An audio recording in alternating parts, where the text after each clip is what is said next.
Mundu honetan sartzen dana, ez dut uste jende asko dagonik ja unibertsitateen hasi kazetaritza ikasten eta dena bukatu, bukatzen donen, ja zuzenen gerrara kazetari bezala sartzen danik. Eta ni beti ezagutu ikutenak, eta ni hor barne sartuko naiz, aizken izan asko bidaiatu deunok, interes bat piztu zaigu bidai horietan, beste kultura batzuk, beste jende bat ezagututa, beste egoera politiko batzuk ezagututa baita ere, eta pixka bat horri jarraiki eta bidaiatzeko gogo edo grina horrekin, aizkenen mundu honetan sartu nintzen, horiek izan ziren hastapenak.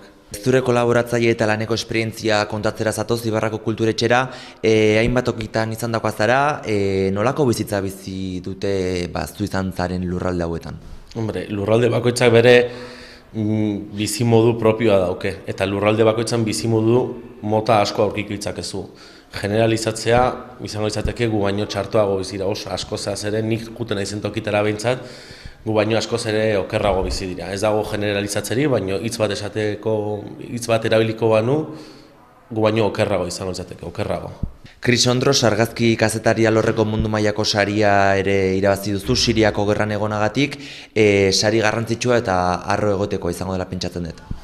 Bai, hombre, sari guztiek ematen dizue ilusioa edo ondo egindako lanaren aitormena, baina hala eta guztiz ere, eta beste lagun batzukin hitz egin da, ez horrelako sariak irabazi dituztenak beti pentsatzen dugu beste alde bat ere badaukela, ez, postasun horrek atzean izkutatzen do zergatik eman diguten sari hori, agian gure imagenetan agertu beharko ez lirateken irudiak agertzen direlako, ez gu hor garelako, baina ne ustez nik ateratzen dituten argazki sekula, atera ez beharrez lirateken argazkiak dira, hau da, hildako jendea, bombardaketak, horrelakoa, argazki horiek ateratzea nire lana baldin bada ere gorroto deten alde bat ere badauke.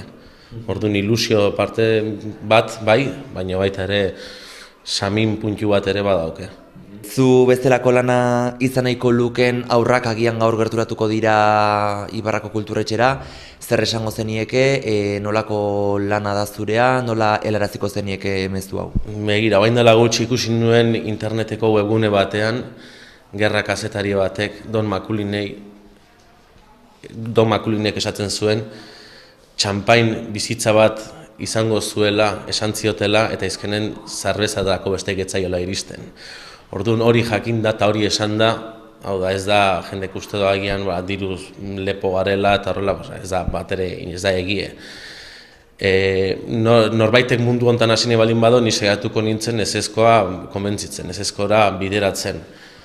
Hala eta guztiz ere, gogoa baldin badauka, nik esango nuke lehenbizi bidaiatzeko, ez bidaiatzeko komodo sentitzen den tokietara, baizik pixka bat, esaten dena zona de konfort alde toki hortatik irten, eta pixka bat kuriosidadea izan dezala, irakurri dezala, atera dezala konduzitzeko karneta eta hizkuntzak ikasi. Eta kuriosidadea izan da, eta beste hiru gauza horiek izan da, zehozer egin daiteke, baina pazientzi kontu ere asko ekin eta ekin inbargizu da, unibertsitatetik irten edo zure karrera hasten danetik, gutxi gora bera 3-4 urte tardatzen die, editorek zutaz gogoratzen dien arte, edo horrelako medio handietan argitaratzen hasten zen arte. Orduan erresistentzi karrera bat dela esan dezakegu.